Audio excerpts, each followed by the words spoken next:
If a country, decides to retaliate and then the US retaliates more, and the last thing this world needs right now is a global trade Or war. a little bit of diversification, to your point. Adrian, I got to ask you about China. You just brought it up. I mean, we've seen this aggressive accumulation of gold, buying 44 tons in 2024. At the end of the last year, the bank reported holding 2,280 tons of gold, still accounting for about 5% of its total international reserves. I mean, what does this tell you here? I mean, if you're an investor and you're seeing this, what are you doing now? Is this potentially a move away from the dollar?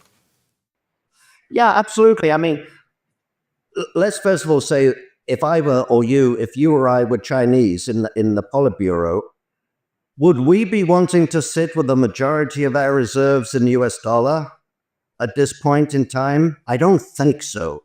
We would be wanting to move away from that as rapidly as we could. And that's what's happening. And I think that's just going to continue to happen, frankly.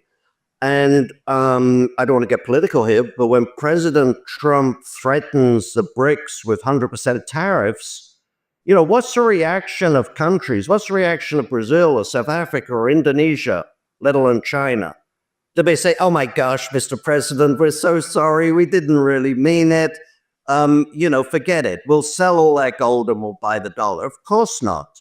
It's the opposite, in my view. It makes them, they might give concessions to the US to try to stave off the inevitable, but they're going to want to move away from a dependence on the dollar just as rapidly as they can, in my view. And, to your point, I mean, Trump just delayed tariffs on Mexico and Canada, but he's still targeting China, and now he has the EU in his sights. I mean, I got to ask you, I mean, is this just posturing here, Adrian? Or are we looking at a full-blown trade war that could really disrupt global markets and supply chains? Yeah, the answer to that question is yes and yes. Again, I don't want to get too political, and I'm not a political analyst, nor am I a psychologist, but I mean, this is sort of Trump's playbook, right? You threaten the extreme, and then you can come back. And maybe that's good in negotiations, I don't know. But I do think that certainly when you threaten tariffs on your friends, it does cause some resentment, and that resentment is not going to go away. And this is not new with this administration, of course. For the last 20, 30 years, the US, as much as people around the world admire the US, like its music, and I don't know why, but like its music and its movie culture and everything else, there is some underlying resentment that about the US telling other countries how to behave. And that's been going on for a long time. So it's a bit of and I guess that always happens when there's one top dog in the world. I'm sure in the 19th century, not everybody loved old British all the time, right? But you see the way, as an example, the way the US treated the Swiss banks, telling the Swiss banks that they have to run their banking system the way we want you to run our banking system, not the way that you traditionally have run your banking system. And that causes some resentment. And the resentment doesn't go away. That's the concern I have. So in answer to your question, yes, I think there's a lot of posturing here. There's a lot of, again, negotiation, definitely. But these things can fall out of control. They can go out of control if a country, decides to retaliate, and then the US retaliates more. And, the last thing this world needs right now is a global trade war.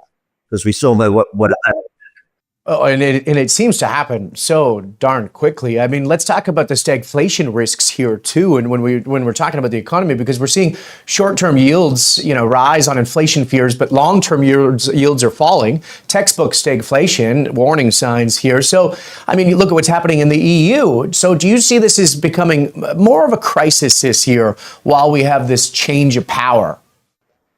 Yeah, I think so. I think the US economy was heading in a certain direction regardless of the change of government. So I already mentioned that the CPI PCE for the last 5 months has been in a steady uptrend, small, but an uptrend. And so when you look at a graph, all you see is, well, it's come down from where it was in 2022, isn't inflation under control? But look at what it's doing in the last 5 months or 6 months. It's steadily moving up. If you look at the economy, all the headlines are great. You know, the consumer's still spending. Let's forget about credit card debt and credit card defaults. Job numbers are great. Well, let's forget about the fact that last month the Bureau of Labor Statistics said 256,000 new jobs created, of which 222,000 were private sector jobs. And the APL the day before said there were 122,000 jobs created. So one of the two is wrong. Let's not forget that the Bureau of Labor Statistics continually revises, and more often than not, they revise downwards rather than up. Remember last August, they suddenly said, well, 818,000 jobs that we said were created last year actually didn't exist.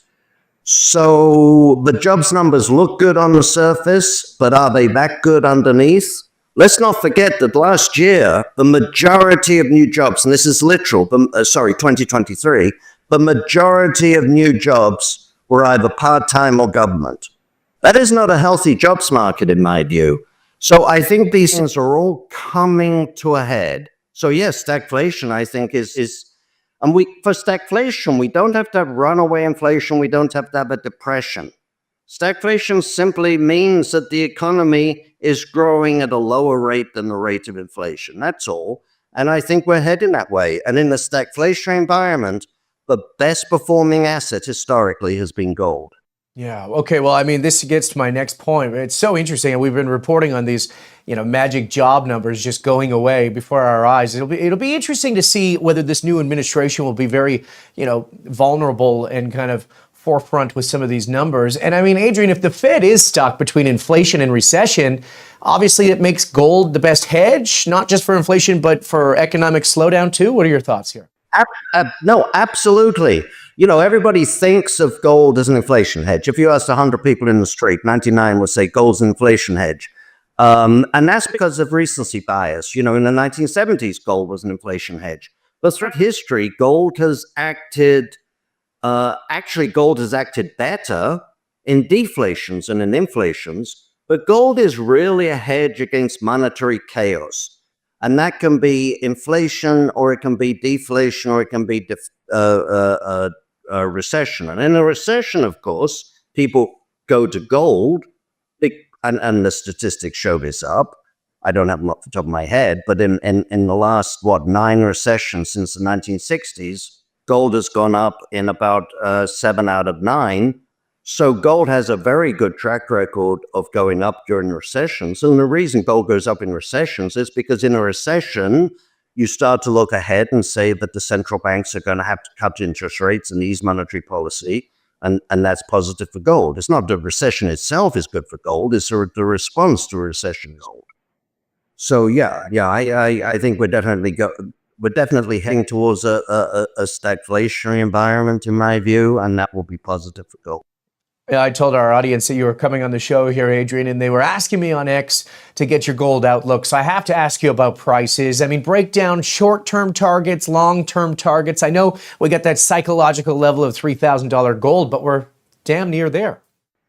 We're almost there. It's funny. Just in Vancouver, you mentioned Vancouver 2 weeks ago, someone said, so give me a target for gold this year. Do you think we'll break through 3,000? I said, that's not a very aggressive target right now. Oh gosh. To me, the price itself, and I'm not avoiding the question, the price itself is far less important than direction. And the direction to me over 6 months, 12 months, 24 months is definitely up. So who was it? Someone, I forget who, said, if you want to know what the gold price is going to do, tell me what the dollar's going to do.